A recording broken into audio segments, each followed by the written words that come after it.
friends. So we have changed up our shtick. We are trying something new out for the new year. I hope you like it. Of course, you all know that I'm Jen. I'm Kristen. And we are 3 whole days into 2025. So everyone's still doing their New Year's resolutions. We're in like that 5-minute window where you're still doing them and everyone's talking about change.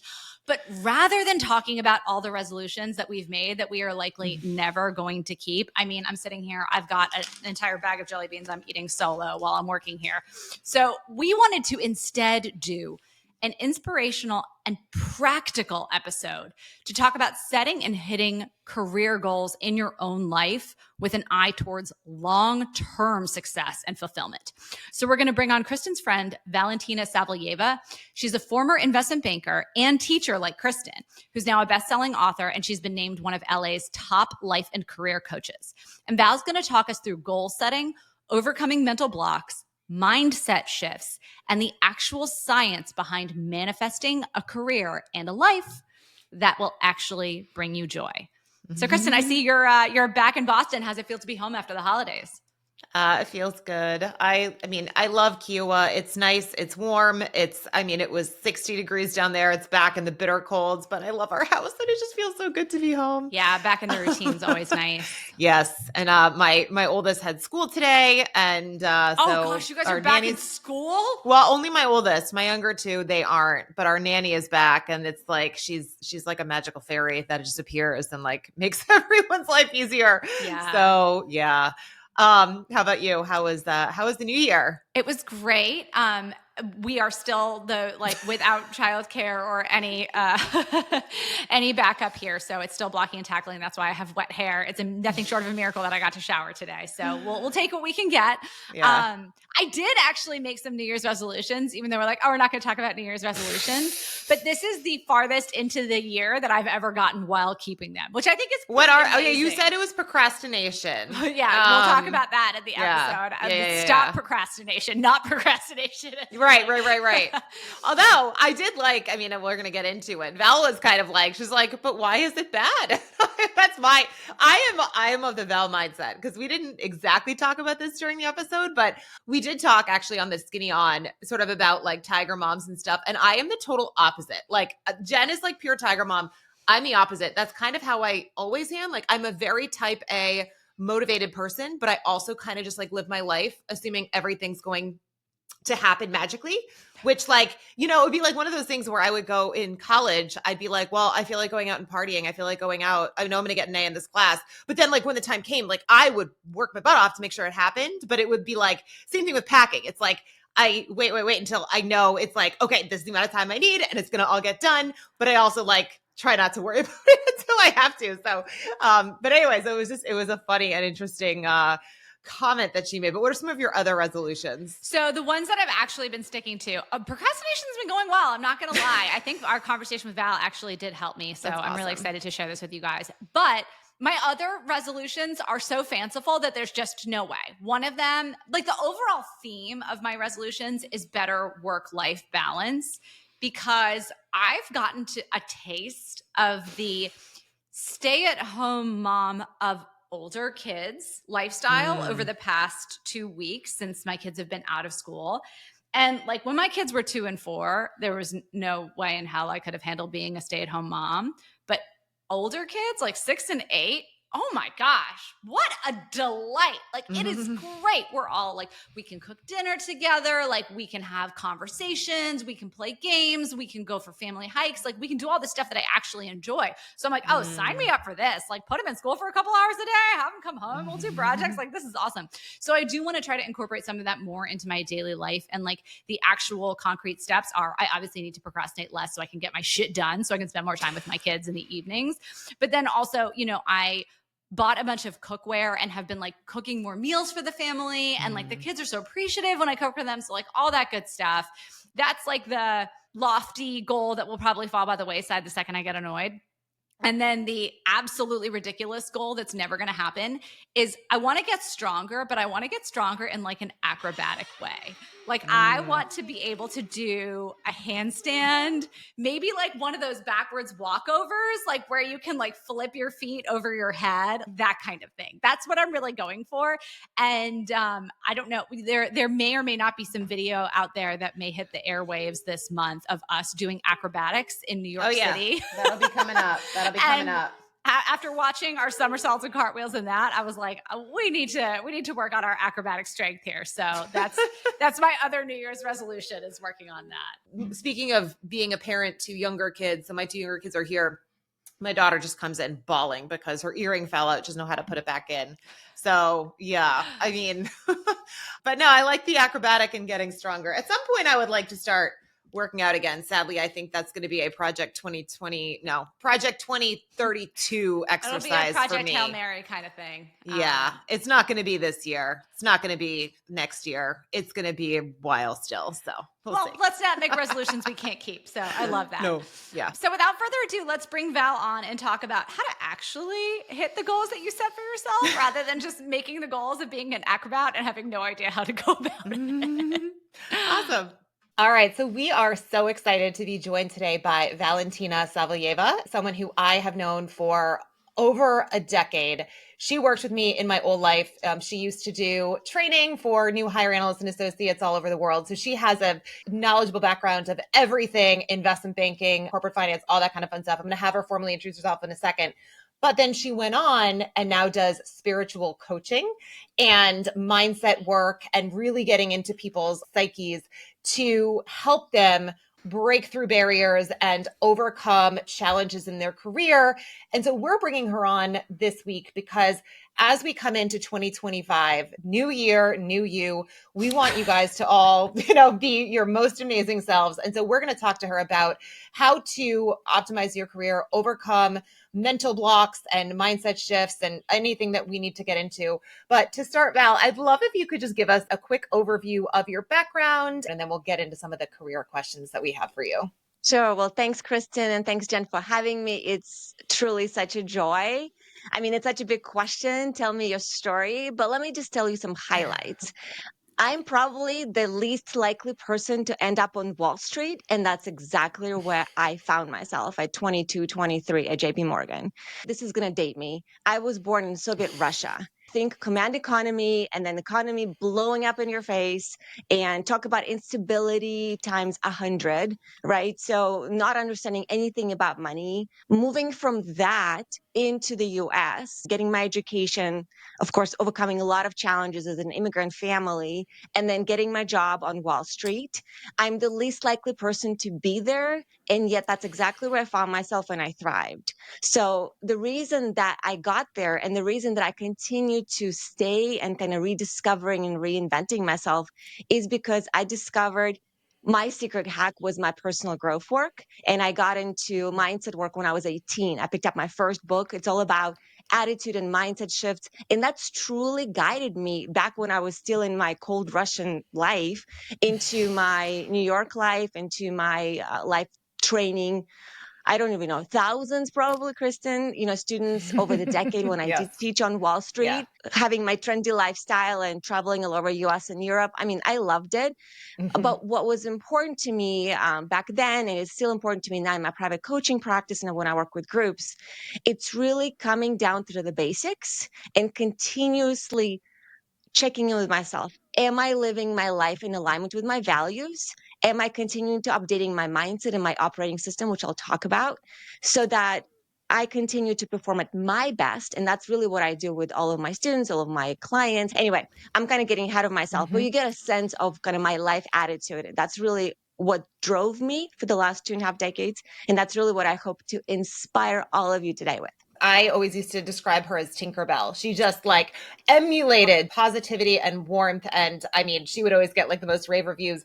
But I also remember you were traveling all over the place. And then you were going back and forth from New York to LA to get your degree in spiritual psychology. Can you just explain quickly like what you were getting your degree in? What drove me to my master's in spiritual psychology?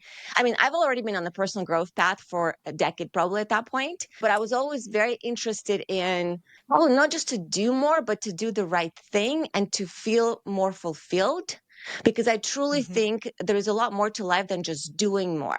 And I think there is such a drive to continuously compare ourselves and to continuously to do more. But what happens is, and I think it's really challenging even for new generations, is we don't always stop to ask, are we going for the right thing? And what is it going to make you feel truly fulfilled? And to me, that's what I was after. And even though I loved my life teaching finance, there was a lot more that I wanted to do in the world, and also a lot more that I wanted to give in this world.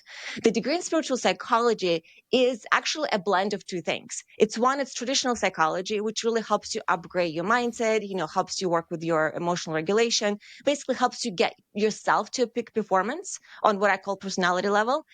But the spiritual aspect gives you that extra dimension. My teachers used to call it the learning approach to life, which actually is very simple. It's instead of, if you think about your life, your goals as a horizontal line, right? Like, let's say I'm in school and I really want to get a job at a big investment bank, whatever the high stake jobs you want to get.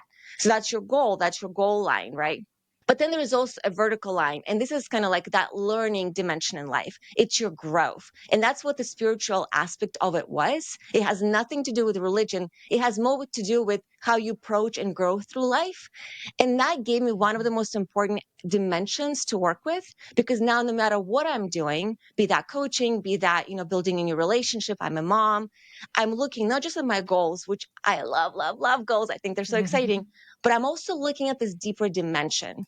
And what am I learning? How am I growing through this? And I'm also tapping into different level of resources. The metaphor I can give you, and see if this resonates. This came up to me years ago when I was coaching someone and I gave a talk about it. Think of it as this way.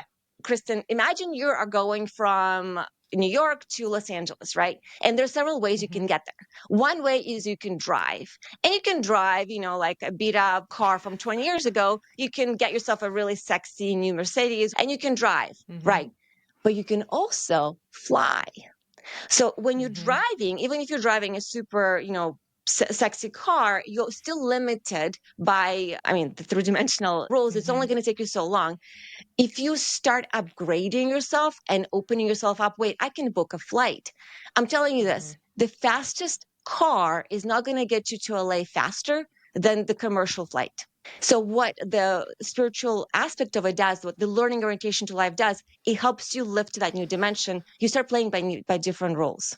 So you start thinking about your life in a different way. Anyway, I'll stop, but does it make sense as a metaphor? Oh, I love that. I think that's an excellent analogy. So this episode's going to air on Saturday, January 4th. And it's kind of perfect timing because I don't know about you guys, but I used to get the worst Sunday scaries heading back to the office right after a big holiday or a long weekend. Like, it was so much worse than a short weekend because like you had all this time to be away and unplug and whatever. You've kind of reset into this other mode. So I think a lot of our listeners are either in a place where they're going back to an office or they're going back to school and thinking about, okay, what's the next phase in my career, whatever it's going to be, whether I'm applying for a job or I've got the next semester or whatever it is. Everyone's kind of got Sunday scaries setting in for whatever their thing is. And one of the things that we really wanted to pick your brain on is, how do you approach a new year and approach thinking about your career in terms of figuring out what your goals are and whether they are aligned with what you ultimately want to achieve on a spiritual level? I love it. I love the question. And I love that, Jen, you pointed out that you want your goals to be aligned. I think that question itself, what I would call a powerful question. So the problem number one that I see is people ask themselves a disempowering question of, like, what should I go for? What you already did is you already gave us a leg up by asking a more powerful question. How can I make sure I pick a goal about my career or whatever that is that's more aligned? So step number one, get aligned. How do we get aligned? Slow down, turn off social media. God forbid, turn off your phone, or at the very least, don't talk to somebody, but just like slow down for 10 minutes and ask yourself, what matters to me? Honestly, the easiest ways, identify your top values, 3 to 5. If you're not sure what values are, It's the things without which you wouldn't be you anymore. Like, I'll give you an example. One of my top values is growth. If I'm not growing, I start feeling restless. I feel disoriented. Growth shows up everywhere, not just in my career. It shows up in my marriage. It shows up in how I parent. Shows up in how I travel. So another one of my values is joy. I like to make things fun. That's why Kristen talks about me being a Tinkerbell. I wasn't trying to be Tinkerbell, but I truly believe if we can make things fun, why not? So when I was teaching finance, I was having fun. When I coach, I'm having fun. It's one of my values because if I'm not having fun, I feel like I'm less me. But that's me, right? So do the homework, slow down, identify your core values. That will be your North Star, not just for this year, but for many years to come. And the next one, and this is something that most people don't do, is before you jump around and picking your goals, ask yourself, how do I want to show up this year? Instead of deciding what you want to do, contemplate and decide how you want to be. How you want to be. Let me give you an example. Let's say I do want to pick a career goal, right? Like, let's say I'm applying for an internship job. Let's say I'm a sophomore or junior or whatever. But before you kind of map up your steps for your goal, ask yourself, who do I need to be to reach some of those goals that matter to me, right? So maybe confidence is one of your areas of growth. Then maybe confidence is your quality, that how you want to be this year. Or pick up whatever, speaking up, whatever that is for you. For some people, we want more fire. Like my coach says, we want more fire. Other people want a little more water, right? So maybe you need to calm down your nervous system. Whatever that is, pick your how. That will be a quality that will help you guide how you want to show up. And then pick your goals. And if you're like me and you often pick a whole bunch of goals and then you're like, what am I going to focus on? Again, slow down and ask yourself, if I only achieved one goal this year, that would make the biggest impact on my life, truly, what would that goal be? And then listen, write that down. And then if you want for extra credit, I know those people who want extra credit, that was me.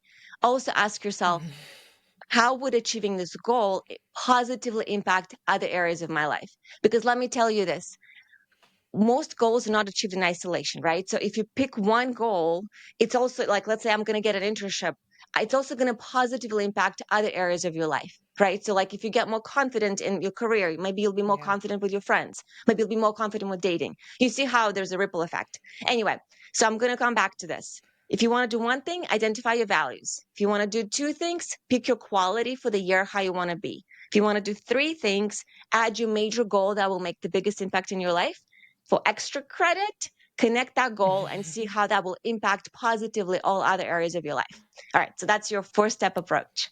So we talked so much about the importance of values that I think hard pressed, maybe I'm unique in this, but I think a lot of people are actually may find it difficult to describe what their values actually are. Like, be a good person. Like, don't lie, cheat, or steal. Like, when coming up with a list of, say, 4 or 5 values that describe yourself, what do you encourage your clients to do? Like, what are some of the words that you actually use? This may sound incredibly rudimentary, but like just thinking about it now, I'm like, well, what are my values? It's like family. Like none of this makes me different from anyone else. We just said it's the things that make you different from everybody else. This makes me exactly the same as everybody else. Hopefully, like, okay, like I have been separated from the sociopaths. Thank God. Like chalk up a win for the day.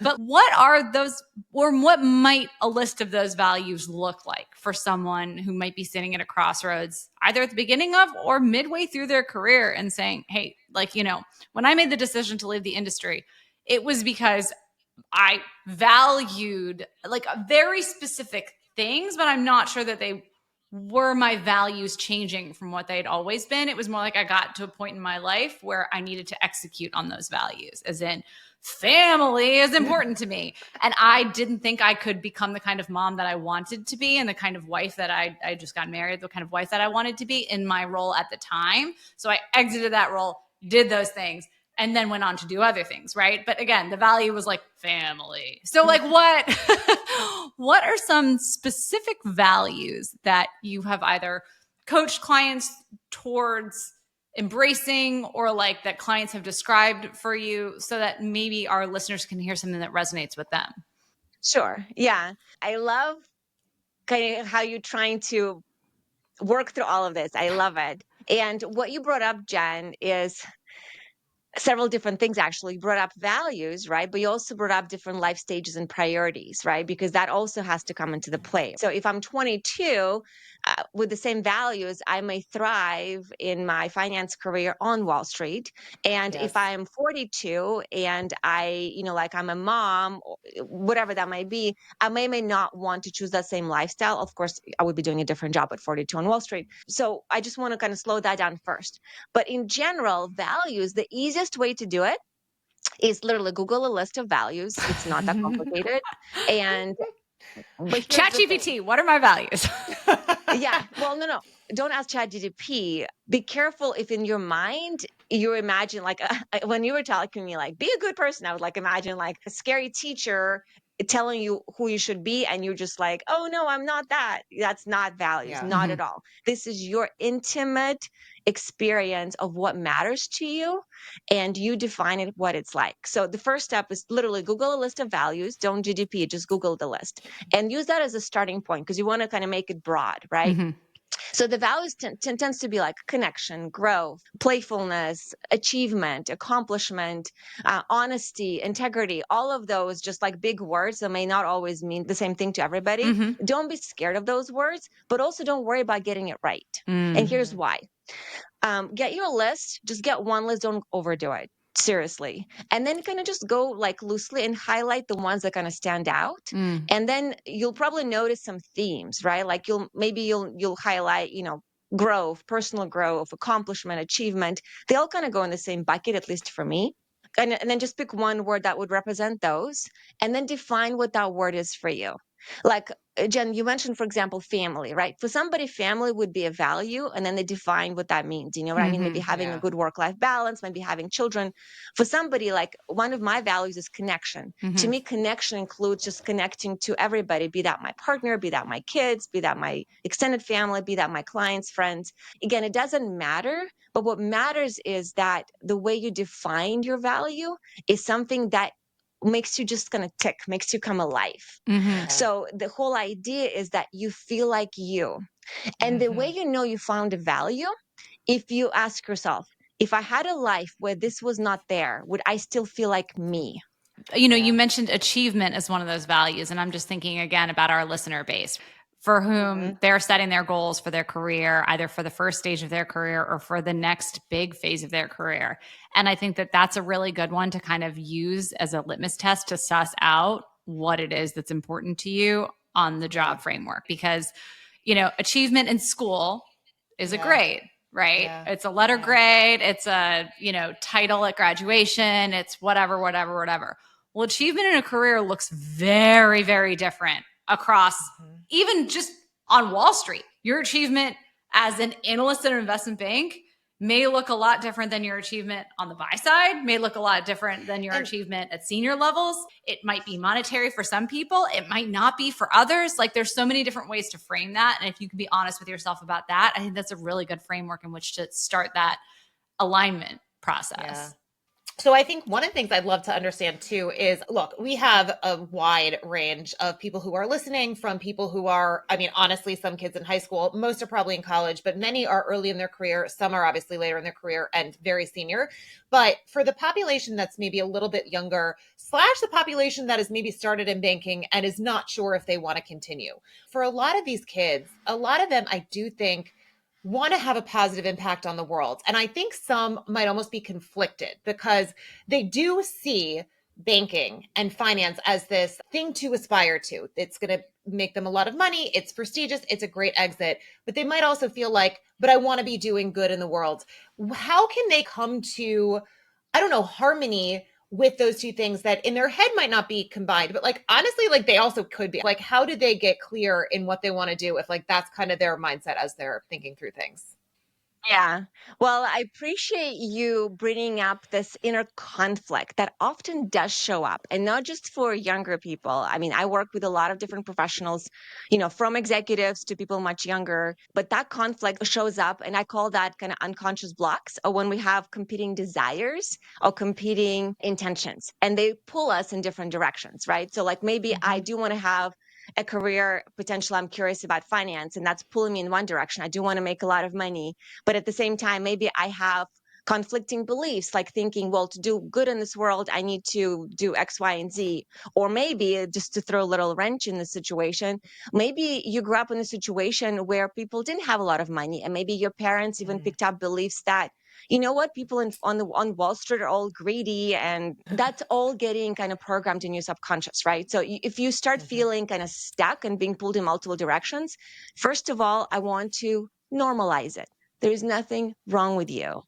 There's nothing wrong with your desire to make a lot of money. And there's absolutely nothing wrong with you with wanting to make an impact in the world. What's quote unquote wrong is the split in your mind, the split that you have to choose between the two.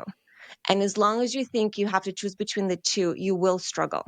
And to me, that's what mindset is so makes it so powerful about mindset work.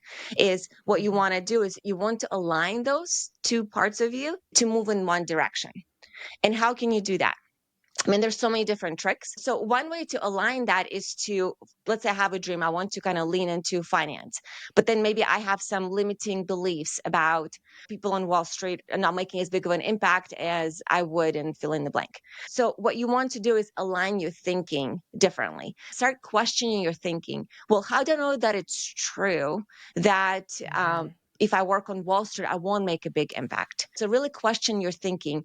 And honestly, Kristen, maybe even slowing that down further, especially if you're new to self-reflection. This is what I'm going to tell everyone.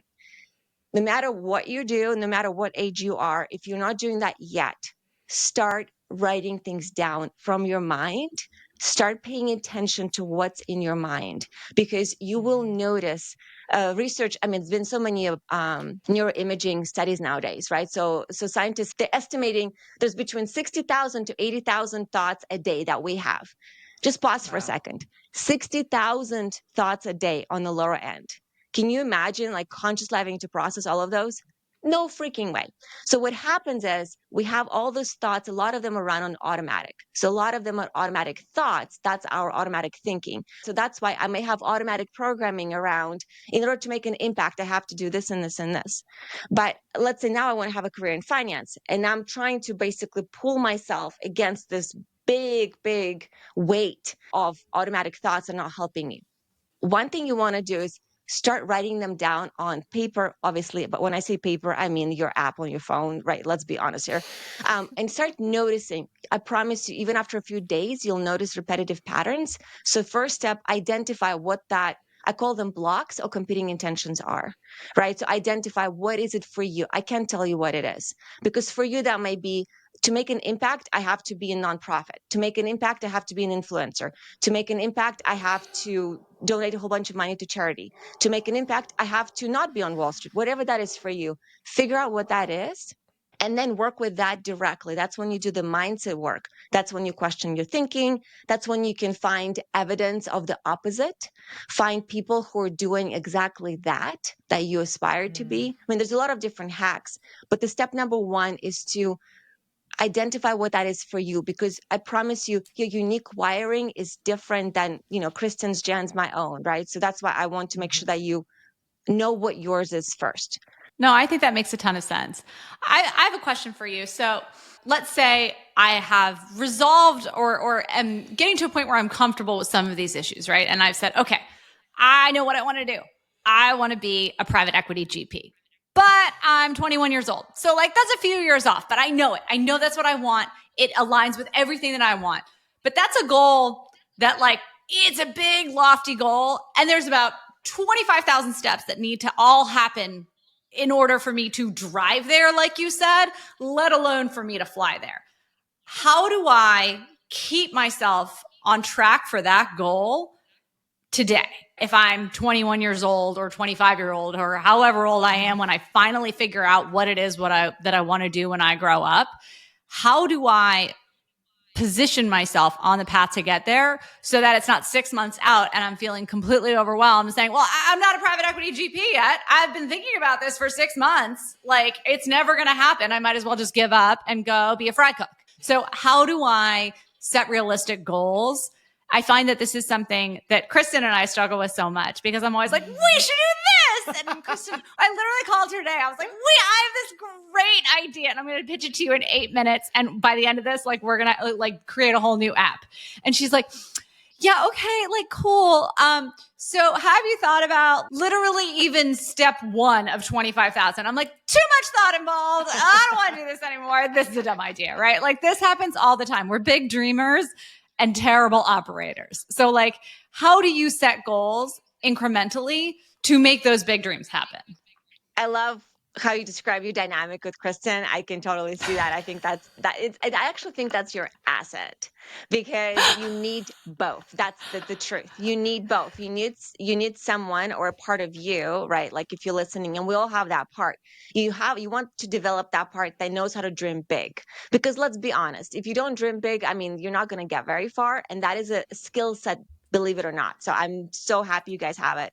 But then once you dream big, then you want to also bring it down to the ground so that you can actually build it, right? Those are two separate processes, first of all.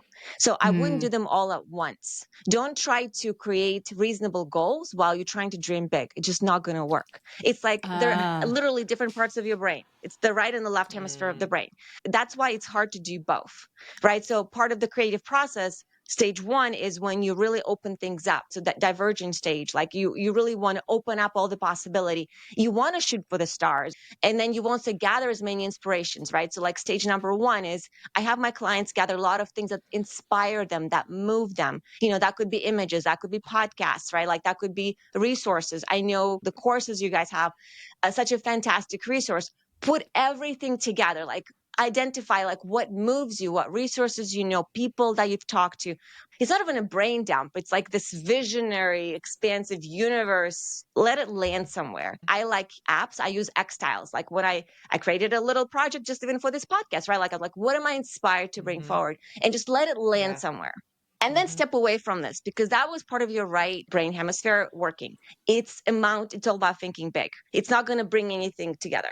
And then come back with more like editing kind of perspective in mind.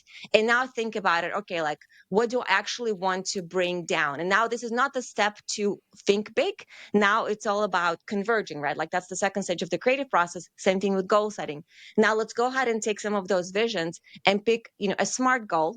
If you don't know what that is, going to Google it, right? You want to make your goal specific. You also want to make goal that feels 50% achievable to you and your subconscious and your nervous system.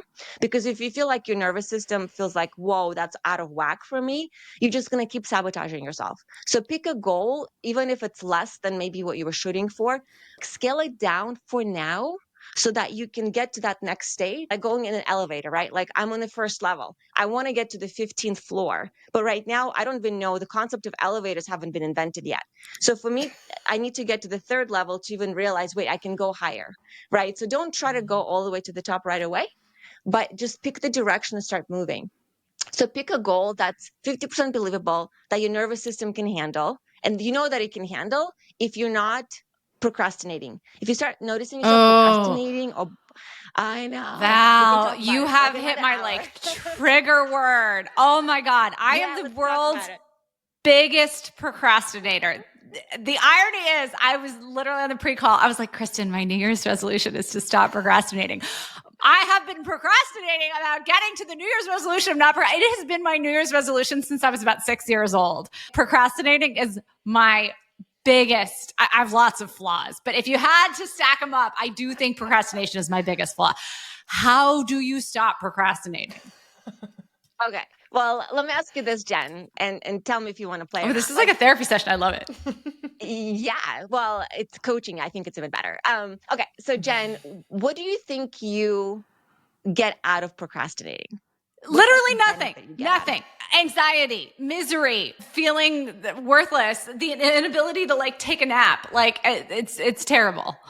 You're aware of some of the negative consequences, which I can't think of anything good I get out of procrastinating. I can. What? I could. That you don't have to do it. But you do have to do it. It never takes care of itself. But during that time, you don't have to do it. Like that's because I'm with you. This is why we're friends, because I'm the same way. Like I will put off packing or whatever it is until the very last minute. I have like all of my expenses to do for the entire year. And I'm like, I don't want to do it. I don't want to do it. And then it's like, I just have to do it all at once. But it's like, but I don't have to do it for a whole year. And then it's just like one bad day. So that's where I think it's like the benefit is I don't have to deal with it for a whole bunch of time. But then it's like, oh, I have to do it all. I think my brain hopes the problem will go away. Yes, like that someone else will do it. That's the only reason I can come up with that I would do it. There's nothing good that comes of it because I'm still thinking about the thing that I have to do when I'm not doing it. Like I'm not one of those people who's like, I'll just put it off and not think about it. Because no, I think about it. I appreciate honesty from both of you because I think that's very relevant. So both of it, like I see all of it, right? I hear people like, I'm feeling anxious. I feel like bad about myself that I'm not doing it, but I'm still not doing it. And Kristen picked up, that is a benefit, right? Like if I'm not going to do expenses every day, I get to not do them for 360 days, except for that one day when I actually have to do them. That is a benefit. Yeah. I promise you there is always a benefit. Like I'll give you an example. Let's say I am procrastinating applying for a job. There is a benefit. Maybe the benefit is I don't have to face my fear of rejection. I don't have to do something outside of my comfort zone. That is a benefit. Yeah. It's just not very obvious. The anxiety, negative self-talk is more obvious. But I promise you, your brain always doing something to keep you quote unquote safe. Our nervous system is seriously has not been updated since prehistoric times. And it's wired for, believe it or not success on Wall Street or any other career you want to choose. It's wired for survival. And the brain thinks surviving means doing what is familiar, which means doing what you've always done since you were 6 years old, or actually even younger than 6 years old, right? So if procrastination feels familiar, the brain will keep wanting to keep doing it because it feels familiar. And to be honest, there's deeper benefits to that too, right? So slow this down a little bit first, identify what that benefit is, and then start thinking about a new strategy to get that benefit. Yeah, anyway, it's probably that like I didn't clean my room when I was 6 years old, and like I waited long enough, and my mom did it for me, and I was like, someone's gonna come, do my expenses or whatever. This, by the way, is why we're both messy. I also have a theory that it's like messiness skips a generation. Like the children of the messy parents are very neat because they have to be because their parents are not. Whereas then if you are the child of a neat parent, you're messy because, your parents are going to clean it up. So go into my 6-year-old's room. He feels no generational trauma. He is very comfortable being messy. Your 8-year-old does. I guarantee you that. That's true. Understanding that there is some psychological benefit that your brain is perceiving, but no, like we're all evolved enough to know that procrastinating is like the stupidest thing in the world. So you're saying, okay, slow it down and then find a new solution. So let's use our concrete example that you were going through of like, I don't want to apply for the job, or I'm putting it off until the last minute until I know that resume box window is going to close because I'm so afraid of getting rejected. Walk us through how you get to that point where you are able to take the concrete steps. Like what do you need to be doing? Is it writing down the thoughts of like, I'll put it off for another day, and you see that in writing and you're like, this looks so fucking stupid. Like, why am I like, I'm writing down, maybe I'll just put it off for another day. Like, this is dumb. I'm just going to do it. Yeah. Or like, what is it that breaks the cycle? We'll need more than just writing it down, but writing it down is an important step because unless we write it down, it stays in our head and it's hard to even notice what that is. Like right now, Jen, what you pointed out, that's really important. You've identified, and some listeners I would imagine would relate is like, let's say the person is scared of feeling rejected, right? So then if I were to coach somebody, I would say, okay, let's look at that fear of rejection. Like when did that come up for you? And there's usually kind of a place where that person learned it from. Right. So, and there's value in understanding. Again, we're not going to dig through the past just for the heck of it, but we're going to it to rewire things. Because right now, like, let's say I was rejected. In fact, I remember I was rejected when I was, what age was I? Like maybe 8. I think I liked a boy or something. Anyway. Oh yeah, when Nick Reber wouldn't dance with me in 7th grade. Yeah. And then, so the point is like, let's say you were rejected, or maybe like, what if you were even humiliated? Like if you were to like by a teacher, right? Like talk about that. So many people have such fear of rejection or fear of public speaking because of some traumatic things that happened when they were kids. So first of all, understanding where it's coming from helps you normalize it. So then you're not so hard on yourself. But then you want to look at it, and it does help if you are a part of a kind of support system, hopefully either your family, or if you have supportive friends or a coaching network. Sometimes you could do that with a therapist, but you just want to have a safe place to explore this with. But if you can do it with yourself, but you start to understanding, okay, where is it coming from? I always look at the mindset and subconscious first. And what is it that I'm trying to get? So, fear of rejection, usually the opposite would be acceptance, maybe feeling competent, feeling seen in a positive way, like seeing my own greatness, my own capability. Mhm. So then I would kind of flip it to the opposite, and I would see, how can I give that to myself now? Some of you may roll your eyes, some of you may not, but I mean it very specifically. If you truly have a fear of rejection and maybe you needed some acceptance or some validation or reassurance, if that's your thing, then I will give you homework of kind of building up some of your awareness of your own competence, maybe writing down your wins, even if there are small wins every day, right? Like maybe today you aced a test, maybe another day you spend extra time prepping and you grasp a hard concept, maybe another day your win is that you actually looked at the job posting. Maybe the next day your win is that you created a resume. Whatever that is, tracking the wins would be really, really valuable. Mm. And then so noticing your self-talk. I mean, I can go down the rabbit hole, but these are the things that I look at, trying to address it more directly, so Yeah. that you can rewire some of that thinking in your mind. But then part of that will be also behavioral, right? Like kind of taking the small steps that your nervous system can handle, but also acknowledging the wins as well, because you want to, in many ways, at the end of the day, you want to create a new narrative in your mind. Because right Mhm. now, Jen, like your narrative is, just using you as a guinea Oh pig to yeah, be go ahead. honest, I love it, is your narrative in your head is that I'm always procrastinating. Yeah. What we're doing is we are gently and patiently rewiring it to, now you're a person who does what she wants to do, you know, with fun, with vibrancy, being you, however you want to do it. You don't need to become organized, but you can still get stuff done. Mhm. Right. So we're changing that narrative one step at a time. Well, I think I actually was just like sitting here going through, like, I have something that's on my to-do list today. It is to write an email. It is writing a goddamn email. And I've been thinking about it all weekend, and I've been annoyed about it. And I've been annoyed at like myself. I'm annoyed at Kristen. Why isn't this email done? Like, someone needs to write this email. Why is it always me? Like, why do I have to do this damn thing? Right. And I'm sitting here, I'm like, why have I been putting off writing this stupid email? Like, why don't I just write it? Oh, it's because I'm afraid that the person is going to read it and be like, this is dumb. Like, she is dumb. Like, I can't believe she took a week to come up with this list of questions. Okay. So clearly what I want is for this person to read this email and be like, this is a great list of questions. I am excited to talk to this person, right? Like, so identifying what you want out of it rather than worrying about what you are so worried to have happen is such an important distinction that you just made that made so much click for me, right? It's like, oh, again, back to like my childhood messy room. Well, who really cares if you have a messy room? I'm so annoyed. I just don't want to like take the time to clean it up. It's like, but if you have a clean room, you get to enjoy it. I want to be someone who enjoys their room. Just framing it in the positive, I think, is so important. And taking it back to kind of the career standpoint, it's like, okay, when you've identified those goals that are aligned with what you want in your values, it's so much better than just being like, I want to be someone who makes money. That's not enough. There's not something that's so critical to who you are, I think was a really great way that you framed it. Lots of people make money, but they're not you. So what is it that you're doing that's so aligned with you? Why do you have to be that private equity GP, right? Like, why is that so special to you and part of who you are?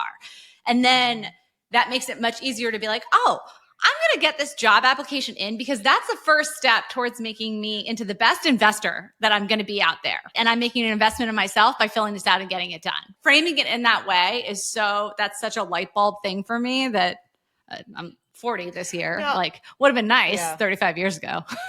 Well, it's interesting because I think like in the sort of division of labor with Jen and I usually want her to write the emails because I think of myself as someone who's not a good writer. Like that's basically what I have told myself for my whole life. I have a lot of skills, writing is not one of them. And in the same vein, I worry that if I write the email, it's going to be bad. I'm going to have mistakes. People are going to not respect us. And that if it's done by her, it's going to be better. But I think so much of it is tied up in this narrative that I've told myself. I feel like it goes back to, 8th grade when I didn't get into honors history because for whatever reason, like I was told I wasn't a good writer. You're good at math, you're not good at writing. And it's literally carried through where it's like, now I literally can use ChatGPT. So there really isn't any excuse, but it's still one of those things that it's like been so ingrained in me that I have this fear of that. And then there's also the fear of, and I wanted to talk about the imposter syndrome because that's another thing. And Jen and I were like the bottom of the totem pole losers in school when we were in middle school. Jen ditched me and went to another school and she was actually cool. I was like such a loser for all of high school. And then I went to college and I was actually pretty cool and I did great and I was like social and it was amazing. But I still felt like when I got to Wall Street, that little voice in my head that was like, you're not good enough. Nobody likes, it's like, it came back. And then it would be in like meetings and stuff. I would sort of, in school, I thought of myself as being really smart and like I'd raise my hand and I'd do answers, blah, blah, blah, blah. But then in this like new environment, it felt so foreign that I reverted back to that mindset of like, I'm not good enough. Everyone's going to figure out that I'm not cool. I'm this like whatever. And so it's so interesting that what you had said about where you were sometimes in childhood, it's like your brain like goes back there and it really does. And it'll come out at various times. And it's like now, obviously, I mean, I'm 40. I've developed to a point where I have so much self-confidence, but it's still every once in a while, it's like that mindset comes back. I mean, literally we had this A-list celebrity who reached out to us on Instagram. And Jen was like, oh, I'm just going to send a DM. I'll see if he wants to come on our podcast. And I was like, oh my God. And I like was like hiding. I'm like, no, don't do that, Or like you sent me the monkey, like see no I evil. Was like, no. I was like, I can't do it. What are you doing? And like same thing. There was another, like the reality TV star who we love, who also is like similar experience that Jen obviously shot her shot. I was like, oh my God, like the same thing. I'm like hiding because I'm like, I don't know. Is this fear of rejection? But anyway, it's so interesting. Apparently I have no fear of rejection from behind a phone DM, but like, and I'm still over here terrified, like trying to hide as like, thank God she's actually shooting her shot. Cause again, we're getting like these two people on our podcast, which is amazing. But it's still, I am still that person that is literally sitting there hiding because I feel like just the person I thought I was when I was like, 10, 12 years old, like just keeps popping back out. And I'm like, oh, wait, go back down.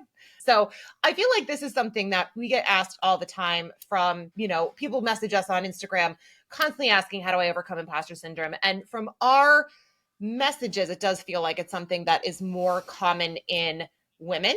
It does seem that a lot of times men just naturally feel like they just experience it less for whatever or they reason. don't cop to it.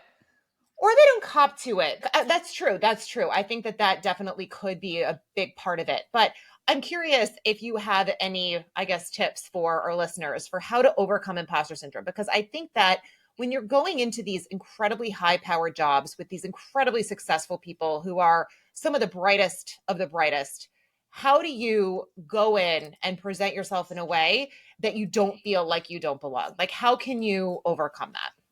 Yeah, I am laughing because it's so relatable. And let me just make a couple points because I love this conversation. Imposter syndrome, I think, is such an important topic.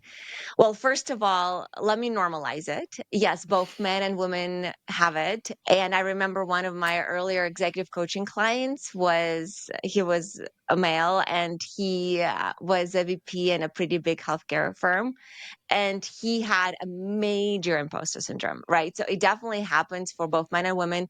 But I did notice that it tends to show up slightly different for women, right? Mm-hmm. Like women are more likely to hesitate to speak up, right? And this is not just early in their career, like later in their career as well. Like we're talking about women who are very accomplished, strong leaders. It's like you're in the boardroom, but you're still hesitating to kind of speak up and share your ideas, or you want to make sure that you know everything before you can even apply for a job or before you give a presentation. There's this tendency, there's been lots of research on this, like women tend to only apply for jobs for which they're almost overqualified. Right. When men are more likely to apply for a job that they're like, yeah, it sounds good. Well, I'm exaggerating, but no, so I totally like, understand. Yeah, it shows up differently. Yes. So just first of all, again, I talk fast, and Kristen knows, like I live pretty fast, but I keep telling myself and all my clients, slowing down, helps you go fast, actually. So kind of slow down for yourself. Get curious. How does your version of imposter syndrome shows up? And by the way, imposter syndrome is a little different from self-doubt. Self-doubt is what most of us experience, pretty much all of us experience at different times. Imposter syndrome is something that's more chronic, that tends to show up with, it's almost like no matter how much success you have, you still feel like you don't fully belong, like you're a little bit of a fraud. I mean, Michelle Obama talked about it, like you're in good company, right? Like it's not just only one person experiences it. So just to kind of understand, first of all, are you struggling with just like basic self-doubt? Maybe you need to build up your confidence. Or if this is something that's more chronic, that's like you feel like no matter how much success you've quote unquote earned, you feel like you still don't belong, or that it can be taken away because you're not good enough. So try to understand, first of all, what that is. And the reason that that's important, that will help you address it in a more tailored way. Because I can't just give you one simple solution. See if this metaphor makes sense. If you were like a mobile device, right? Like all of us, have mobile devices, right? Like I have my iPhone, and like you have your brain, you have your body, you have your life experiences, and then your apps are basically your goals or what you want to accomplish, right? So like maybe my goal is to get a job or an internship, or maybe my job is to get promoted if I'm further in my career. The app will only run as well as your operating system. And your operating system is the things that Kristen, you were mentioning right now, some of that self-talk, right? Like some of those subconscious programming, some of those experiences when you were a kid. And if you want to go down the rabbit hole, Google epigenetics, right? Like there's been a lot of interesting studies done now that it's not just our experiences that impact how our genes get expressed in our behavior and features, but also something that maybe your great grandparent have experienced that was pretty traumatic, or something that they absorbed about, I don't know, money or about just safety in life, you can still experience not even knowing why, right? The reason I'm bringing that up is step number one, normalize, normalize, normalize. If you're feeling kind of you don't belong, it is okay. It doesn't make it true. Just because you feel it, it doesn't make it true. So normalize it. Step number one. And step number two, listen to how you hear it in your mind. Like hear your unique story, because then that will help you understand how to tweak it. And that's what coaching really is. A lot of the mindset work is like tweaking your operating system so that your apps can run better, basically. Tailor it to what you need to kind of tweak. And I promise you, it'll be so much more fun and so much easier too. Yeah. I think that so much of it is the operating system, whatever the like base one was that like sort of gets deep ingrained from a young age. And so it's like you get the upgrades, and like the upgrades are great, but like some of the, I don't know, the bugs from that early one still just pop up. But for me, it's definitely one of these things where, I mean, I feel like I am a very confident person, but it's still, there's the sort of intense fear of rejection that was, which I feel like everybody has probably deep down, because everyone's been rejected. This is a very normal experience, but it still, I think, manifests itself probably differently for different people, where it's like Jen and I had a similar experience. Jen has zero qualms about sending a message to somebody or whatever. Whereas for me, it's like the scariest thing in the world, and then it's so interesting because we talk quite often about like the recency bias that we all have to inform so many of our decisions. Yet, why is it that I'm literally like the second you said rejection, I was like Nick Reber, 7th grade dance. Like immediately, like I remember what that room looks like. I remember exactly how it went down. Lee Pendergast came up to me and told me that Nick just wants to be friends and doesn't want to slow dance with me. And then I proceed to see him slow dancing with another girl. Like, so, I mean, it's just, why do I remember that so clearly? And why do I over-index to that thing that happened when I was 12 years old versus, I don't know, the fact that I've been married for going on 13 years with a guy who will willingly dance with me. And in fact, whom I regularly reject when he wants to dance. And I'm like, oh, no, my feet hurt. Like, yeah. So why is it that we are over-indexing to these things that are quite literally meaningless in the grand scheme of things relative to the things that are actually part of our day-to-day lived experience that are much more valuable in terms of the inputs that we should be looking towards? I'm laughing. Jen, you reminded me, I don't know if you guys have seen, I love animated movies. I honestly think I could teach classes on it. But there is one, it's called Inside Out. Oh, of course. Yeah. Have you ever heard of Toy Story? Like, yes. Anyway, but I love that one because from psychological perspective, like they're fantastic, I think, at capturing some of those core concepts of how kind of a lot of the subconscious mind works and how we create like our personality around some of those core memories, like, core islands. I just loved the metaphor that they Yes. used. I think it's Yeah. actually pretty accurate, at least as a metaphor that you could work with. For most people, rejection is a deeply emotional experience for most people. It's not a mental thing. Like we feel rejected in our body, like, like Yeah. there's a physiological changes, right? So, you may be 40, but that part may still be 10, 12, 7, whatever age, Yeah. she was. Help her get accepted and seen and validated so that, yeah, just like you would with your own kid, right? Like see the Aww, innocence. gonna, poor like, little make me nerdy cry. us in middle school. I'm curious, when talking about this spiritual alignment, right? We're talking about spiritual alignment on a Wall Street podcast where like it's about numbers. It's about the bottom line. It's about the speed in your Excel spreadsheet, right? Yes, we can talk about like how much the human element matters too. And I really want to understand, how do you see your best clients who have succeeded in the finance world using the balance of kind of their heart and their mind to be successful within this specific industry, which is known for being so quote unquote heartless? I love how you framed it, Jen, the human element. It reminded me when I was teaching finance on Wall Street, I would often ask people, what's the greatest asset on your balance sheet? That doesn't necessarily, like, you can't really quantify it as easily, but Yeah. it's actually one of the greatest assets. And people would, eventually say it's the human capital, right? Like it's the people. That is your human element. Yes, it's so easy to get lost, but I promise you, people who've achieved anything of significance, people who probably inspire you in any field, but especially in such a high stake environment like finance, they know who they are at their core.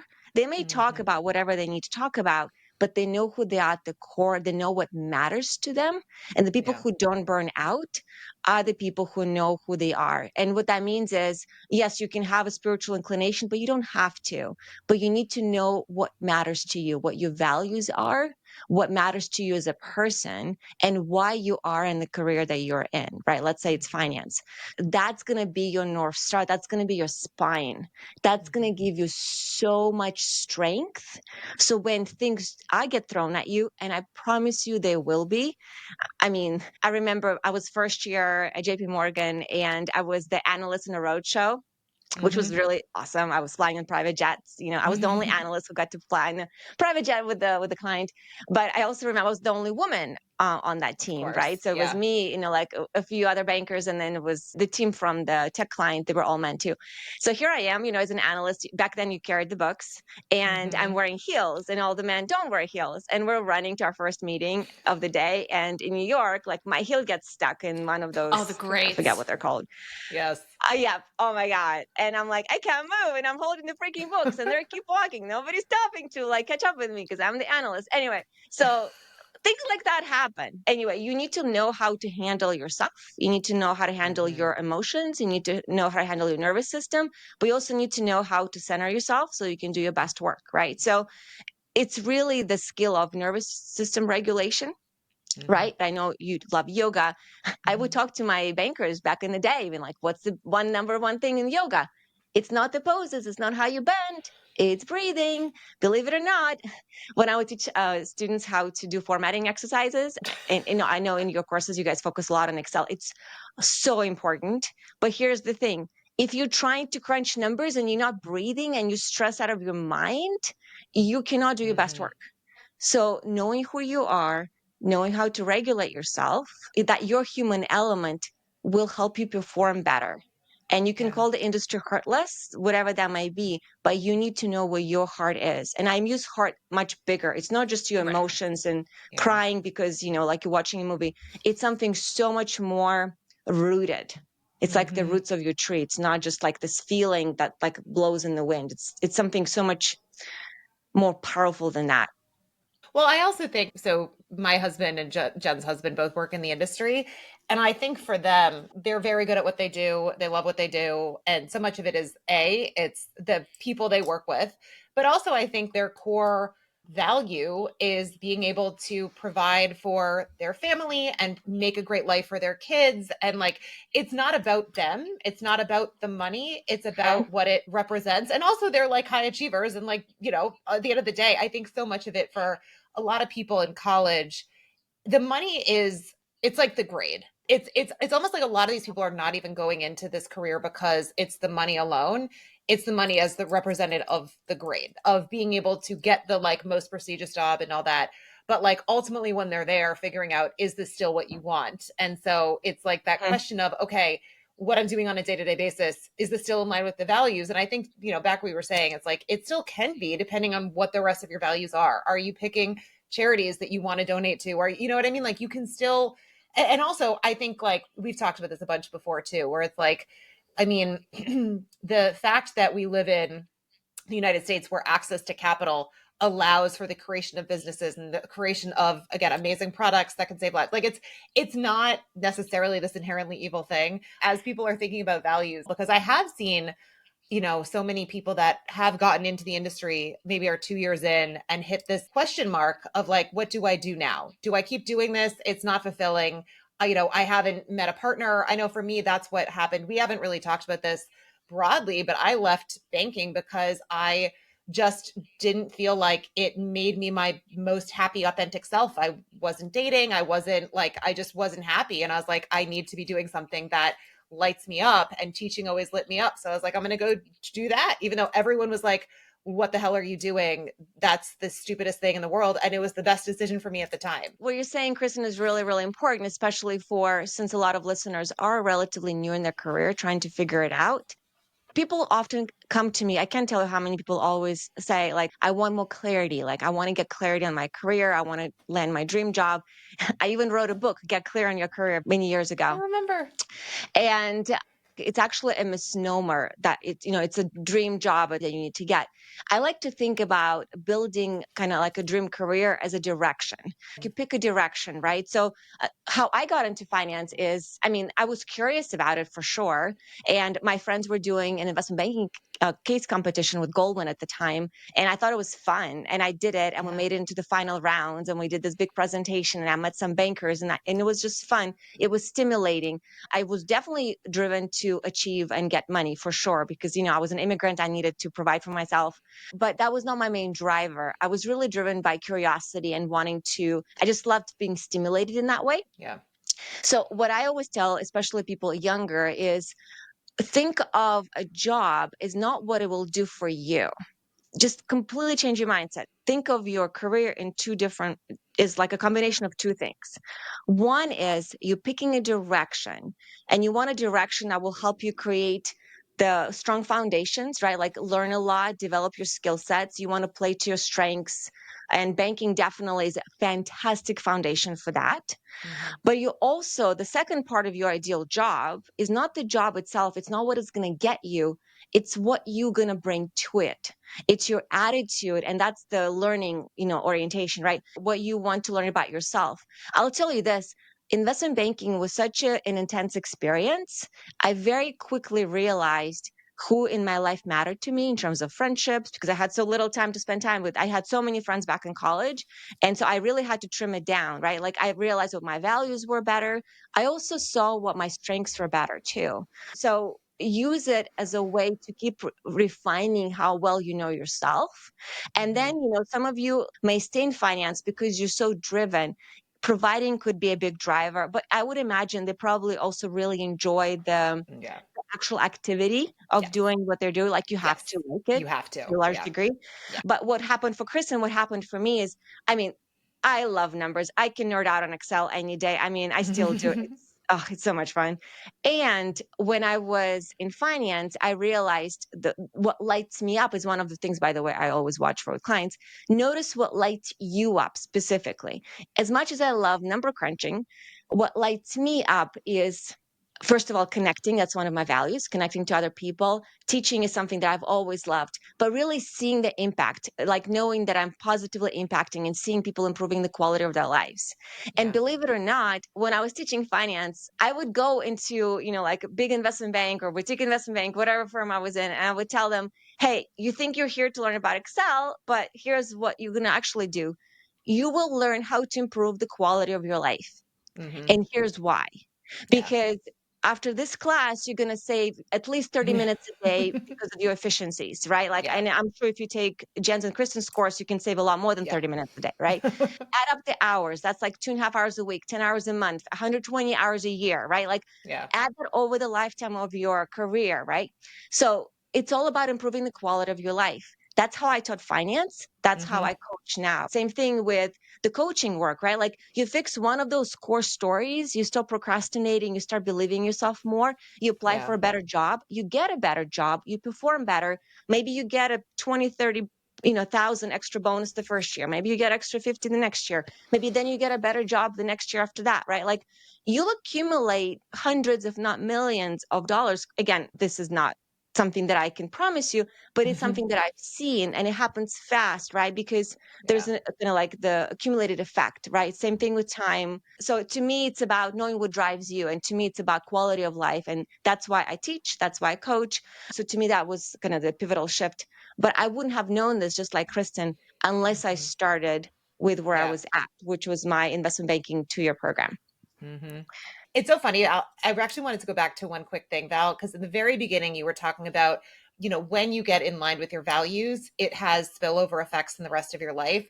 I actually want to talk quickly just about in my experience, like my decision to leave Wall Street and go into teaching, because at the time, I think I was talking about how I wasn't that happy. And I feel like it made me not the same person. The self-doubt stuff that I talked about when I was like a kid, like came back. The way that I saw myself just wasn't good. I think Jen and I, like, we had a big falling out at one point at that time. And it was, I wasn't who I was. And then when I took the leap and went into a different role, and I found what I was meant to do with teaching, my whole personality changed. I became a completely different person. I went from not having dated a single person in 3 years, not because it wasn't even about the time commitment. It was just about the person that I became in the role that I was in. Just, it wasn't a happy person. Whereas like, I was like dating like multiple people. I ended up meeting my husband within like the first 6 months. I was like, just a completely different person. I feel like, you talked about what lights you up. It like completely did, to the point that I felt like I got my spark back. And I think that it's so important because for high achievers, we have been told, and I do think that starting a career in Wall Street is going to open so many doors, and I would never change the experience I got. It just wasn't necessarily right for me to continue to do after I got that foundation. But I think it can be really easy to get sucked into something that's not right for you because you're trying to basically go for what you think you should be going for, whether it's the higher paying job, the more prestigious career in the buy side, the higher pay, whatever it is. And I think it's just so important to be really honest with yourself about like, is that actually going to make you happy? Because we have one life to live, and it's so important to like live the life that's going to make you the most fulfilled. I know for me, what you had said just resonated so strongly that it was like literally that switch transformed my whole life in a very positive way. But by the way, I couldn't have gotten there if I hadn't done the career that I started with. Yes, And I wouldn't be exactly. doing what I'm doing now, which is literally like the most perfect thing for me at this time. I love getting to work with my best friend and like creating stuff and being creative and socials and whatever. I think it is so true, the knock-on effects that finding the right thing for you have to the rest of your life. Well, and I just want to, as someone who saw you go through that from the outside Yeah. standpoint, and saw you, like it was literally Yeah. like you went to a cocoon. We didn't talk for a year or two or whatever, and then know. you came out and you were this beautiful butterfly and like super happy and like amazing. I think one of the things that is particularly challenging about the Wall Street career, more so than a lot of other career paths potentially. There are other analogs, certainly in medicine and law, kind of like the traditional jobs. I think that there's this sense that achievement needs to be getting the thing that other people will say, that's a good job. Like you did well, A plus, right? Is seeking that approval from others. And it's like, I couldn't give two shits what your job title was. I cared about you as a person, right? And anyone who actually cares about you as a person, whose approval you should be seeking, at the end of the day is not going to be like, oh my gosh, you're an associate at Morgan Stanley and now you're cool. Like they don't care. Other people don't care about you that much. Like on those, they care about you, who you are as a person. And the people like, that do how you probably aren't the people that you should be like surrounding yourself with. Anyone who's just going to be friends with you because you're an associate at Morgan Stanley, like run the other direction. Yeah. 100%. I love that we're talking about career success being very different from academic success. And this is something is probably good to bring up here as well. Because I noticed there is a big mindset shift that needs to take place. Because Yeah. someone can be really, really successful in school, get all the right grades, but then really struggle in career. And the reason Mm-hmm. for that is you really want to make a mindset shift because instead of following someone else's instructions, right? Like, this is what you do, you get an A in the test. This is what you do, that's when you graduate, on and on and on. And now you have to decide for you. And the people that I see being more successful sooner is the sooner you get that mindset of really, I'm the owner of my career. Nobody else, not if you're an analyst, not my associate, not my VP, not my parents, not my teachers, not even Jen and Kristen. Jen and Kristen are here to support you and, kind of open some doors for you with some of their tools, but Yeah. they're not responsible. You are. And the sooner you take charge, it's liberating. And Yeah. part of that is also, okay, now that I'm like, okay, I'm the owner of my career, it's not from the place of pressure, it's from the place of freedom. It's like, okay, if this is what's important to me, is now you want to be more intentional. How do you invest your time? How do you invest your money? How do you invest your energy? Am I investing my energy, my time, my money in a way that's going to move me toward the career that feels fulfilling and meaningful? Or am I, spending time on Netflix, browsing through social media, like buying a new pair of sneakers or a new skin treatment? Like, really just slow things down. Like what you do on a day-to-day basis. So am I investing my energy, time, and money in the person I want to be? Mm-hmm. The person who feels very fulfilled, who lives in alignment with my values, whatever that might be? Or am I just kind of like going on autopilot and just expecting somebody else to give me my perfect career? Because I promise you, even if somebody did, you will not be satisfied because nobody is you. And that's a good thing because nobody is you. You get to decide it for yourself. So anyway, it's really taking ownership of those things, I think, is so, so important. I want to put like a huge exclamation point on what you just said, that even if somebody handed you your perfect career, you wouldn't enjoy it. The things in life worth having are the ones that you work hard for and get. And that's where satisfaction comes from, is from building those things and earning them on your own. That was a huge wake up call for me. I went into my summer internship being like, what's the test? I will ace the test. And they were like, who are you and what are you doing here? Make up your own test. And so I knew to then try to bring more of that energy to the workplace when I finally landed my first job. And I was like, oh, I got to figure this shit out, right? And like, let people know I'm here and I'm going to contribute in this way. And is this good? Blah, blah, blah, blah. So as you continue to level up, though, it becomes easier and also so much harder, because the more senior you get in your career, the older you get, there's a lot more blue sky, weirdly, in terms of what you can do. Like, yes, when you're coming out of college, the entire career world is potentially open to you. I mean, like, okay, maybe you can't go be like a heart surgeon if you aren't trained for it, but like, especially in finance, most paths are somewhat available to you when you're young. You have to choose which path you're going to start down. But then once you go down that path, there are kind of these milestones that you can hit.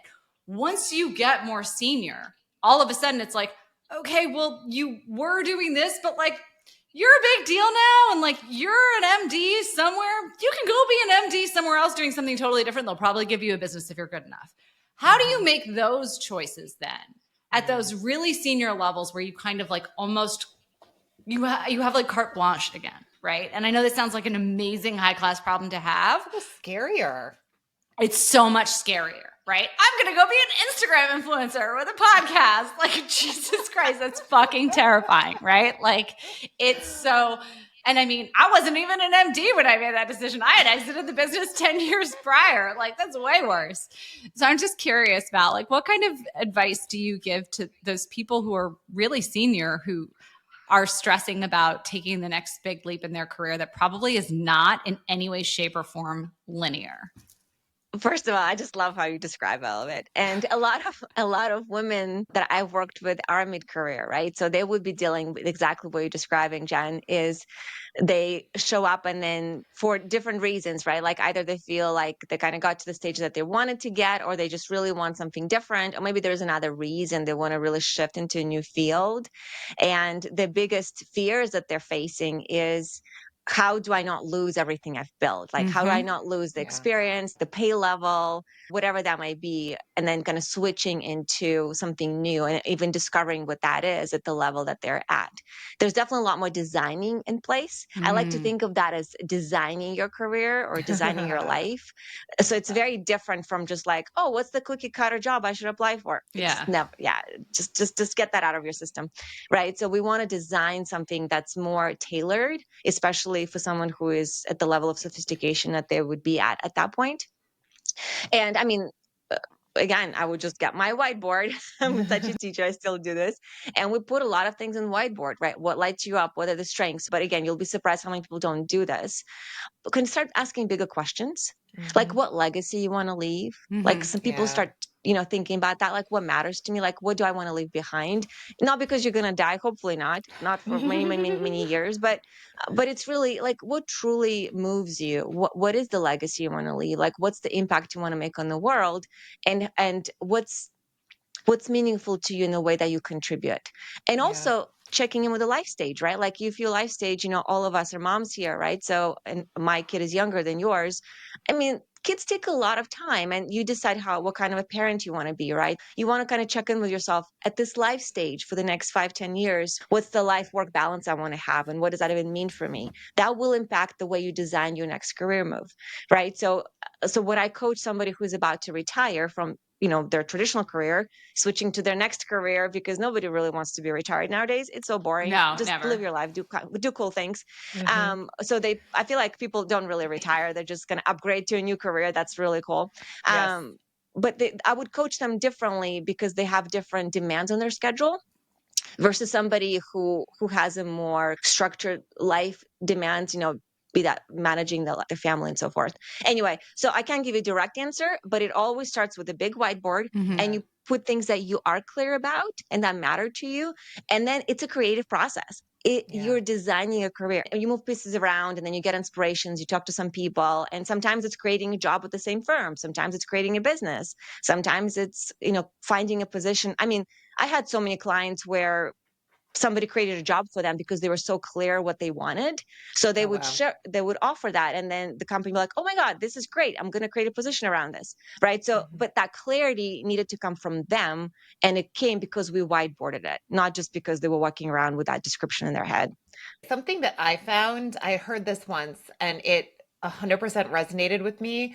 Someone said once, if there's ever someone who's doing something and you're jealous of it, and like you think in your head, I could never do that, it's a sign that you should be doing that.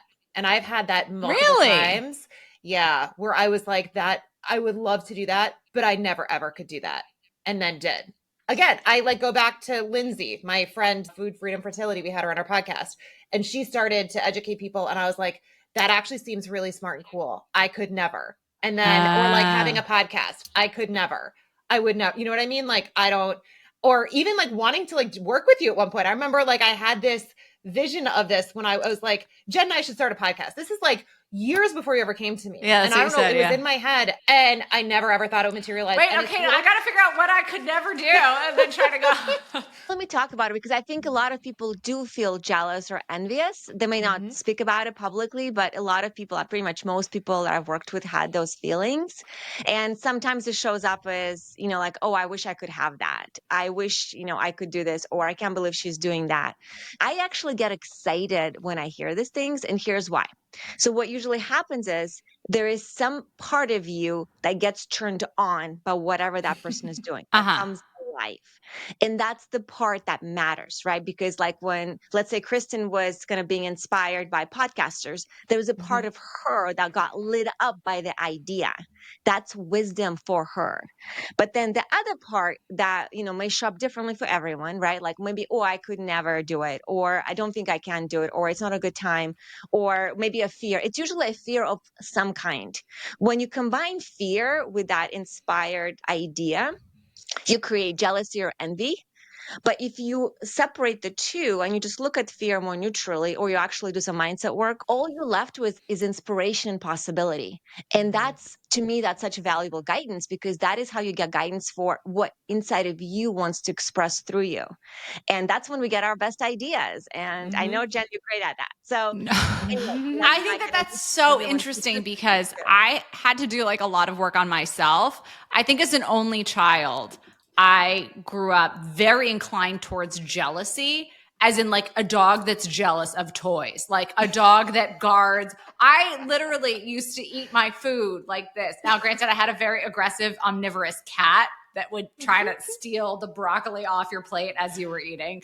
But like, I had a scarcity mindset that created jealousy, right? I would be jealous of everything. Super jealous of anyone who's ever had boobs. Never had boobs. Super jealous of boobs. And I was like, there's a solution to this. I'll just like go get breast implants when I'm older. Turns out that apparently those cause like massive illness, so I'm not going to do it. But like I spent so many of my younger years coveting and feeling like I'm trying to use these like very specific, almost like biblical terms.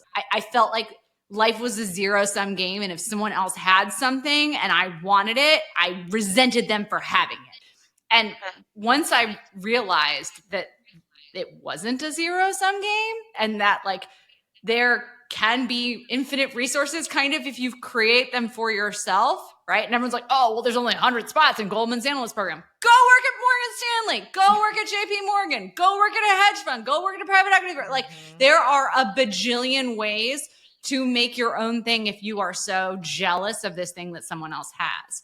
So I think it's so interesting that you're taking something that I literally spent years getting out of my brain and being like, no, that's a good thing. Like seek that out and at least cultivate the good parts of it, right? You saw something that lit you up.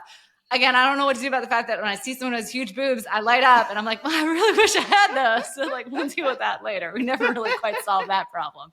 But like, okay, the job thing, totally understand how like you can identify that yearning and make it into a creative spark and not have it be that covetous, like envy, jealousy, scarcity mindset bad thing. Yeah. Well, I think it's more like the person that you see yourself as, you don't think that you could do whatever it is that person's doing. So it was less about being jealous of what they had. It was jealous of the fact that they were able to do whatever it is. And then we can do whatever. No, I have that's not an issue. Yeah, but I do think that like there is something, again, it goes back to just like the story you tell yourself about who you are and what you can do. And for whatever reason, like we have these beliefs. But I will ask one more thing, Val.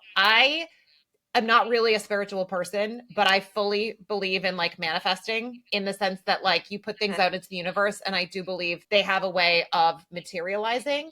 And I'm curious if there's any actual, I don't know, scientific basis for that, or like how if someone wants to try that, because I, in a million years, would never believe that Jen and I could have built what we're building now. But like, it's one of these things that, and especially getting to work with my best friend, you know what I mean? Like, it's like, it's amazing. How can you manifest? And what is the scientific? Just tell us how to manifest. Like, we need to manifest $1 billion.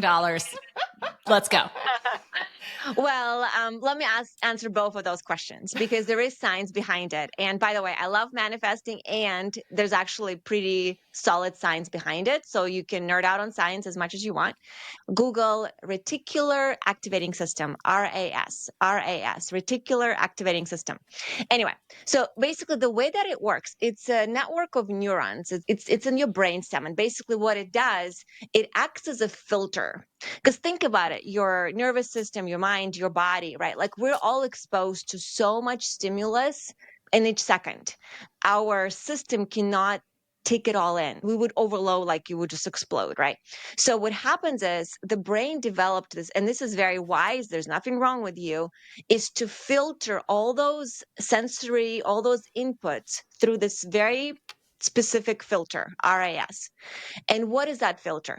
That filter is your core beliefs, your intentions, your experiences, the story you tell yourself about the world, about yourself, about 100 spots that's available or not. Fortunately or unfortunately, a lot of the times you don't even know what's running there because 95% of it is subconscious and unconscious, right? So, but it's basically composed of all of those different things that you've accumulated, right? Your beliefs, your thoughts, your experiences, your nervous system responses, right? So this RIS is what filters anything that's even coming in. So what happens is when you're choosing, okay, you know what, I'm going to manifest $1 billion. First of all, it has to be 50% believable, which I know it is for you, Jen. So we can go with that. Um, but let's say you don't even want to use the manifesting. If you just want to look at the scientific perspective, it's actually quite simple. What happens is when you truly focus on something that you, let's say I want to get an internship at a, like one of the major banks, right? And I think it's 50% believable. My nervous system can handle it, which means basically I'm not like completely like checking out and dissociating, right? So like I think, okay, it's doable. What happens is I am putting that in my filter, in my RAS. As long as I keep feeding it, right? And there are different ways you can do that. That's why people do subconscious programming and blah, blah. But what happens is you want to put that in your nervous system, in your RAS, so that your whole system starts scanning for opportunities to help you get there. And that's why people can be in the same situation, like, and say, you know what? Oh my God, there was a great, like there's a person at a networking event and they can connect me with so-and-so. And then, oh, somebody says you just got lucky. No, your RAS was online and you were looking for an opportunity and you made a connection. Oh, wait, so-and-so can connect me with so-and-so and I can actually get an interview. Yes. So you can look at it in different perspectives, but there is science behind it. Yeah. And one other thing is, so when I say nervous system needs to be able to handle it, remember we talked about our brains, right? Like they're wired for survival. They're not wired for happiness, success, $1 billion or whatever, or big boobs for that matter, right? I'm kidding. My brain's definitely not wired for it. Yeah, it's wired for survival. And when the brain is wired for survival, it's wired to only go with what's familiar. And that's what subconsciously our nervous system is going to try to get us to. I call them, in my book, I used to call them set points. I still call them set points. I think it's like a natural set point. So that's why people, a lot of times, if they win money, like a lot of lottery winners, like when they studied like 3 years later, a lot of them go back to the original always set terrible. point. Like nothing works out well. It's terrible. Yeah. Yeah. So because they haven't fixed that mindset shift, like they still stayed at that same set point. So it's so true. I goes for mean, you literally, here, like right? even just saying $1 billion when you're like that, your subconscious can't. My subconscious can't handle that, right? I can't even visual. It's so my brain. I can't wrap my brain around it. You know what I'm saying? So it's like a meaningless thing. There's no point. It's much better, like you said, to be like, okay, visualize getting a job at an investment bank. Like, my brain is like, we can tangible. Yeah. Yeah, visualize something that your nervous system can handle. Yeah. But then if you really want a goal, let's say like I do want to get an internship. Let's say I'm a sophomore or junior at a college, but my nervous system is like freaking out. Who am I? You know what I mean? Like I'm an immigrant, or maybe my parents were never made a certain amount of money and now I want to work on Wall Street. If that is your programming, then slow it down and work with it. Like there are a lot of tools you can work with it on your own. Like there were a lot that we shared here on the podcast, work with a coach, work with a therapist, but you need to address that and that's why people talk about kind of rewiring your subconscious. I do want to give you one tool, and this is, you can call it manifesting tool, or you can call it how to program your nervous system for the goal that you actually want. Yes, you can please. position it however you want. But I do this with pretty much all of my clients in a different capacity, depending kind of where they come from.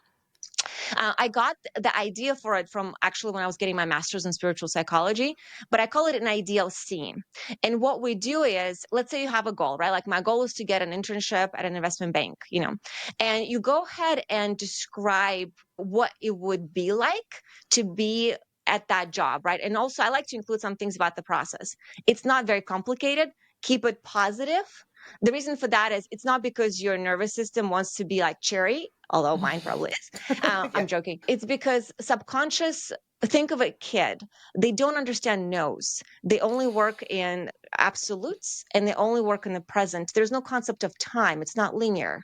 So it's only present tense, very direct. So don't put things like, well, I'm no longer feeling scared of being rejected. Don't put stuff like that. Put in, I'm feeling relaxed and confident in my interviews. Involve your senses, but I like to include things about the actual process getting there. Like I get inspired ideas of how to connect to mentors, whatever that is. Mm-hmm. So put in a few things where you're in it and how you are on the way to your goal. And the reason that that's important, so map it out and then kind of read it. I like to put in things like, this is something better for the highest good of all concerned. That's my spiritual inclination. Ooh. But the reason I put that in, and this is something I've seen over so many years. I used to always smile when that happened, but now I almost expect it. I know that the level of consciousness I'm at today can only vision so much. The more I do this work, my vision is going to expand. So the reason I put in, this is something better for the highest good of all concerned, is so that I don't limit my own potential here. So then as the opportunities keep coming to me, I keep expanding with them instead of being like, well, I said I was going to get a job at this bank, but what if you get something even bigger? I don't know what that would be, but you never know. Right. So I like just it. to really have that open mind. And you create this and you read this hopefully daily. Some people record it, some people listen to it on your iPods, whatever that may be for you. Some people add pictures. The reason that pictures work so well is because the subconscious gets programmed with images, emotions. So do you like a it vision doesn't board? understand. Yeah, that's why vision boards are so helpful, right? Yeah. So yes, there's a science behind it. Your nervous system starts associating these images with what's familiar. Remember, the nervous system wants to keep you in the familiar. So now and now your RAS is gonna look for those opportunities because, it's familiar. Jen has, whatever family on her vision board. I know you have kids. So like, then it's gonna give you. But my kids are on a yacht now on my vision board, and I get really used to the yacht life. Yeah, no, I love this. So you're not gonna freak out with that idea. So that's why it works. Manifesting, however you want to call it, manifesting or a scientific way of rewiring your subconscious and your nervous system. It's really the same thing, but the end result is just as exciting. So whatever you want to package is that. But I do encourage you to do something, at least one thing to help you moving forward, because it's so worth it. You're worth it, and your career is definitely worth it. We had this conversation with this Black Hawk pilot who was talking about how, he ultimately went to Wall Street, but before that, he wanted to be a pilot. And he basically had to keep putting it out there because he had to put himself in the flow of opportunities so that he randomly happened to say something about wanting to be a pilot one day to some random dude. And they were like, I can help you. You also have to be at the point where you can actually put it out into the universe so that the opportunities can come, because it can't come if you don't put it out. So it makes complete sense. Anyway, this has been so fascinating. One last question is just, when do people typically come to you as a coach? So if someone wanted to work with you, what is the process, and when do you typically see it is the most helpful for people to get a coach? I will say, I have another friend tells me she basically should be seeing a therapist. She's like, but I don't. I just see my coach because they're more helpful. So I'm just curious, what is the process of potentially working with you, and when do people typically come to you to get coaching?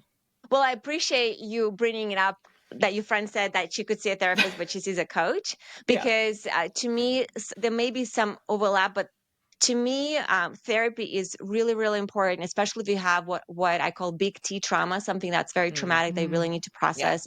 Therapy is a safe space. So give yourself that gift, take care of yourself. Coaching is more for regular individuals who are working on achieving goals. Coaching is much more performance oriented, but hopefully, a coach will have a comprehensive approach, which, every coach works differently. I like to work on multiple levels. You are still doing some of that deeper work, but you're doing it in the context of getting you to whatever your goal is, right? Be that designing your career mid-career or designing your career early on. So we're only going to address at whatever the inner work that needs to help you get there, instead of just trying to do a more general, broad healing process. They both have space, but they're just a little different. And that's why I think coaching, I have a lot of clients, believe it or not, who stay with me for many, many years, or they come back for a new project because we keep designing new projects. I mean, that's just what I do. I design projects for myself in my life all the time. And that's what I do with my clients. You basically create projects about whatever you want to expand into next, right? Like designing your next stage of your career. Because even as you have your job, right, like you keep designing, right? That's your leadership, that's your development. Maybe you're starting a business, maybe you want to design your family. So you create projects about something that they want to design or create in their life that's more intentional. That's really what coaching is, at least how I look at it. My practice is I work with people both in groups or individually, right? And historically, I've done a lot of work individually. I did it that way very intentionally in a very intimate setting. A lot of people come in mid-career, like more executive coaching style. People earlier in career who are trying to kind of figure out their next moves. It really depends, but it's really about usually transitioning into something, whatever that might be for them. Right.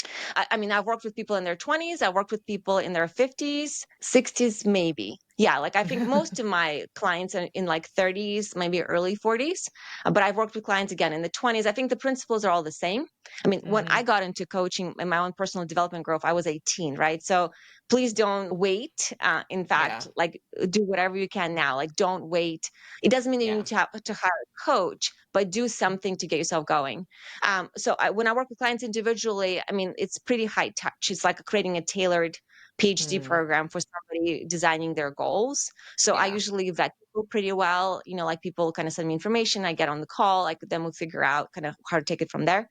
But I also do group programs that are usually more focused. Like I had a group on Get Clear on Your Career that was more specific on that goal. I do workshops. So honestly, the best way to, if people are curious about coaching work, or if they just want to kind of like get to know what else is possible for you, just go to my website and you can download a freebie on kind of how to handle your fear. I have a freebie called Focused and Fearless that I'm going to upload because I think that would be really helpful for this audience. Oh, so really awesome. to kind of like tackle that self-doubt and imposter syndrome so that you can move forward in a high stakes career with clarity and vision. I think that would be a good step for anybody, but especially when you're early on. And that will also give you a chance to kind of stay in touch with me. And then if I'm doing events, you'll get the chance to know what they are, and you're always welcome to come in. But if anything else, like start there, like start getting to know your system, your programming. That's really my advice for anybody, no matter what age you are. I'll say Never too this. late, I mean, never too early. you're the second coach that we've talked to on this in very, very different capacities. But I was recently chatting with a friend of mine who's a very successful CEO and investor. He's going to come on the podcast this spring. And he was asking me about it. He's like, have you ever worked with a coach? And I was like, no, I haven't, because he was looking for a coach. And it's funny because his specific criteria, he was like, I want someone who has done exactly what I'm doing, who is going to tell me if I should keep doing more of what I'm doing or doing something else. And he was saying that he was talking to his classmate of mine from Princeton. He was talking to another classmate as well, and had asked him the same question. And the way he phrased it is he's like, working with coaches these days in the business world is kind of the best kept secret, in the same way that like so many of these kids who are in high school are working with private SAT tutors and college counselors and things that. He's like, oh, I've worked with 6 coaches before. Like I've done it so many times. Like I do it basically in every single job. And this guy has been at, insert here tech unicorn company, right? Like all of them. So it's just so interesting that this is something that I was totally oblivious to the entire time that I was working in finance, and has just been this like incredibly well-kept secret for no good reason, right? Like, and is something that everyone's doing and no one's talking about, basically. Well, it makes so much sense. So much of your success in the corporate world is not based on your actual performance. It's based on other things that are a lot of times internal. And like the stories you tell yourself and the mind work and all that, like if you can get past that, I mean, you can level up, and that can mean hundreds of thousands, millions plus of dollars. So it's like the most obvious expense for someone. And the same way that, I mean, nowadays everyone has a therapist. Like it makes sense that people are going to have coaches. So Val, this has been fascinating. I love this stuff. It's been so wonderful to catch up. And we will have the link in our show notes to Val's website. Happy 2025 to you guys, because this will be dropping. It'll be officially 2025. And thank you so much. And we'll see you next time.